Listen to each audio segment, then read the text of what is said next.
Okay, go ahead. Hi, thank you for taking your time and coming early and helping me with this project. So, can Absolutely. you tell me a little bit about yourself? Sure. I am a professional magician. I perform magic shows for private parties, and I also own a magic store, so it's a place where people can come, and that's where we are right now.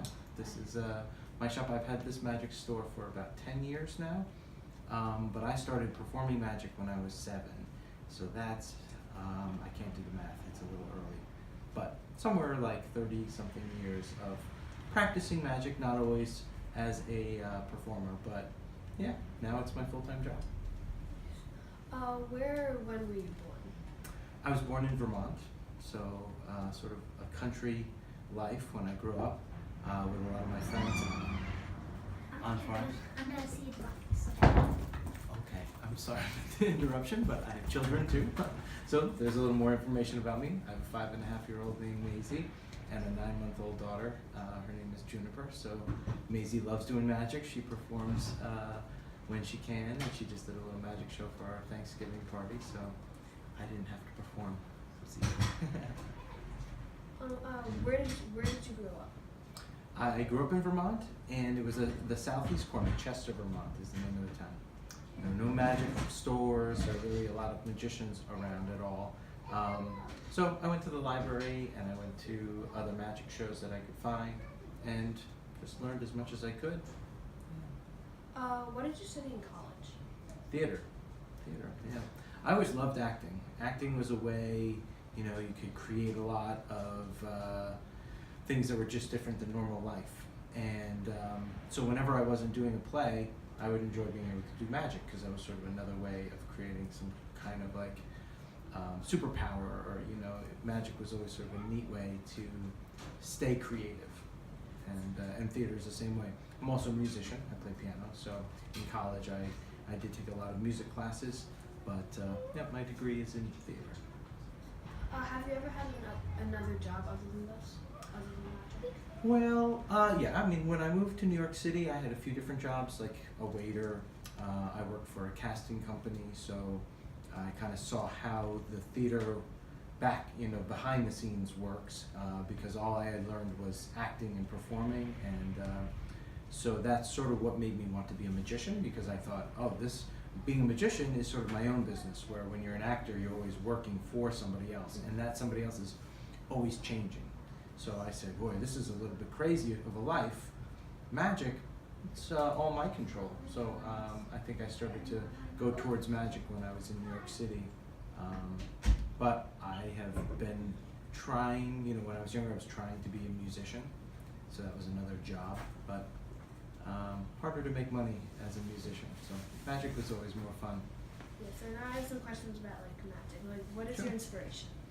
My inspiration? Well, I think a lot of it does come from theater, though I grew up watching people like David Copperfield and Doug Henning on TV, and then of course as I got older, those guys stopped performing as much, and then you started to see people like Chris Angel and David Blaine on TV. So, we look to those types of people in our business for inspiration, and so I think all magicians sort of take that, even if they do something that you don't really like.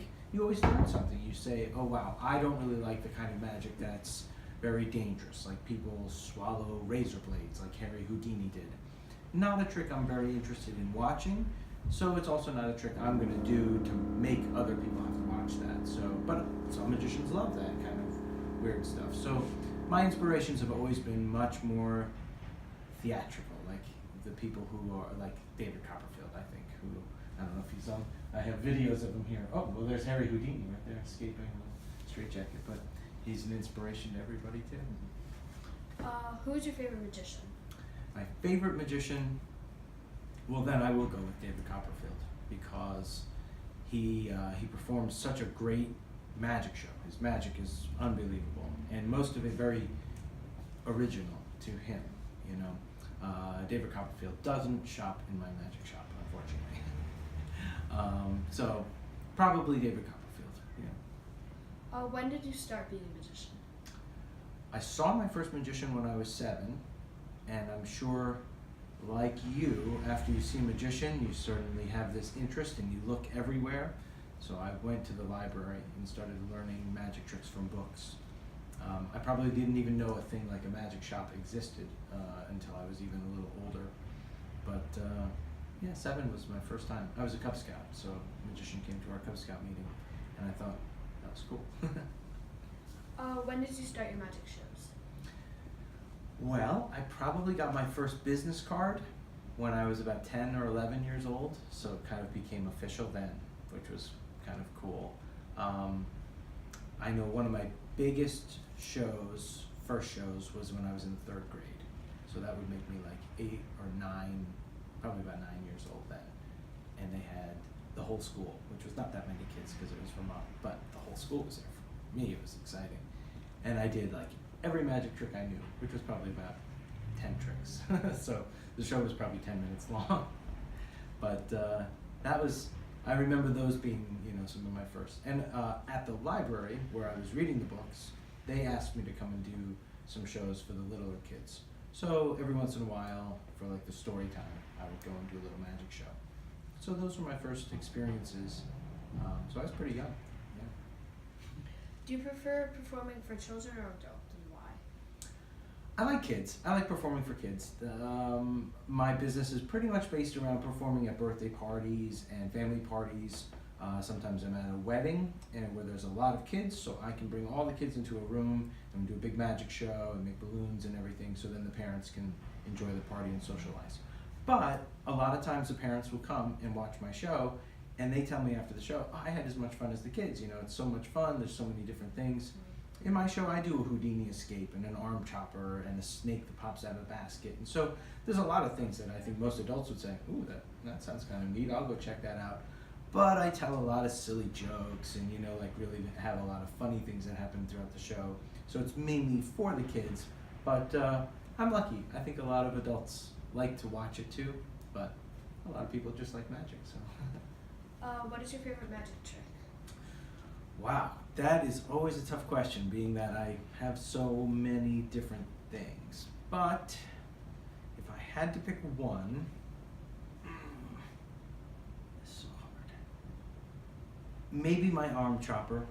My arm chopper is one of my favorites because there's a lot of really goofy jokes that I tell that the audience, they think that's really bad. They're groaners, like. And then, of course, you get to the final part of the trick where you actually pretend to chop the person's arm off, and of course, you don't. So that's always fun.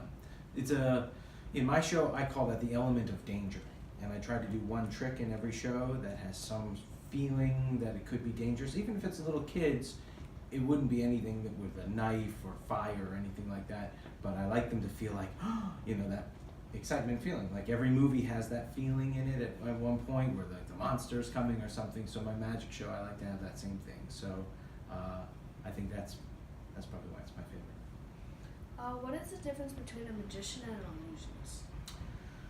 That is a great question.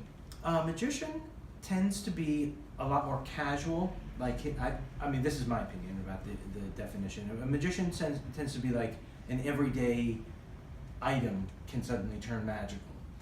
Where an illusionist tends to be somebody who is presenting something to an audience that he is prepared that will hopefully, fool them, fool their eyes into believing something is happening when it's not. I think there's a crossover between the definitions. You'll certainly find some magicians would say, no, I do illusions right in front of your eyes. And I said, well, you're doing magic tricks, and you're a magician who, you could tell your audience, oh, these are illusions, but that's sort of part of the story that we tell. I think in the end, a magician always is looking to find that he looks natural, like these things just sort of happen, and with the help of the audience, we can make impossible things happen, and I think that's what I would say is the difference. Which one do you think is harder? Being a magician is pretty difficult. An illusionist has a lot of rehearsal. People that you would see perform in Las Vegas, they rehearse. They have dancers, music, lights, costumes, and everything like that. So they rehearse and they rehearse and they rehearse with all these people to make that show happen. Where a magician, sometimes has to just walk up to people and say, hey, would you like to see some magic? And they have to sort of be ready to improvise, and who knows what's going to happen exactly. You know, you hope that always the tricks are going to work and the people are going to listen, but you never know. The audiences are always different, and so you've got to be ready for anything to happen. So I'd say being a magician, close-up magician, where people are around you all the time, moving around, that's hard. You've always got to be ready to do stuff, and so I would say it's more like being a jazz musician, where you're always like kind of thinking around, looking around and thinking, what do I have ready? What can I show people? What haven't they seen? So your brain is always working. It's not just saying, here's a card trick, you know. So yeah, it's tricky. So which one do you like better? Well, my show is probably more along the lines of an illusionist, where I have rehearsed it and I perform for 45 minutes, and everybody sits and watches it. Sometimes in chairs, sometimes on the floor. So that's probably why I like that better. Though I do perform in some restaurants, and in the restaurants, I have people behind me at other tables. So I need to really be thinking always, you know, what's the best magic I can perform for each table, and be ready as I go around to go right into it, and not say, oh, wait a minute, guys, let me stuff this back in my sleeve or something. You can't do that. So I like both, but I think performing my show for 45 minutes is the most fun for me, because I know exactly what's going to happen, because it's so well rehearsed. Now it's questions about the store. Mhm. How did you get your store up and running? So when I moved to New Jersey, it was a new business for me to be a magician here in this area, and nobody knew who I was. And I found a magic store, a magic and costume store that was for sale. And it was not far from here in Pompton Lakes, about 10 minutes away. And the man had had that store for about 20 years, and he was retiring and wanted to sell his store, and I convinced my wife that that would be a good idea. She still thinks it's a little crazy, but here we are 10 years later. We moved the store, we sold the costumes, and we moved the store here to this new space so that our stores could be side by side. So my wife has her store next door. But that's how it kind of started. It was already a store. It was it was a lot messy. And so it took a lot of cleaning up. But what was already there were the glass cases and things that are expensive to buy, and I didn't really ever think I'd want to start a store and have to buy all those things. So buying his store meant, oh, I have magic stuff, I have all these cases, I have everything kind of ready to go. Let me just clean it up. I gave it a new name, and here I am. Do you have another job currently, like, because Magic Sunday, Saturday, Sunday, so do you have one like Monday? No, that's a good question. No, I do perform a lot of shows during the week. I perform for school shows like assemblies. I do a math magic show, so I perform, and those are not every day during the week, but I have to be available, so I have to be ready to say yes. And then I perform for some restaurants during the week in the evenings. I teach a lot of magic classes. Right now, I have 3 schools that have me like every day of the week for an hour, and that's like 8 weeks in a row. So again, it's not something I'm doing all day, but I have to travel there, I have to do it to come back, and there's always a little bit of getting ready for it and cleaning up. So those things keep me kind of busy during the week, and I have the 2 little girls, so I like to be around to help my wife and be a dad sometimes.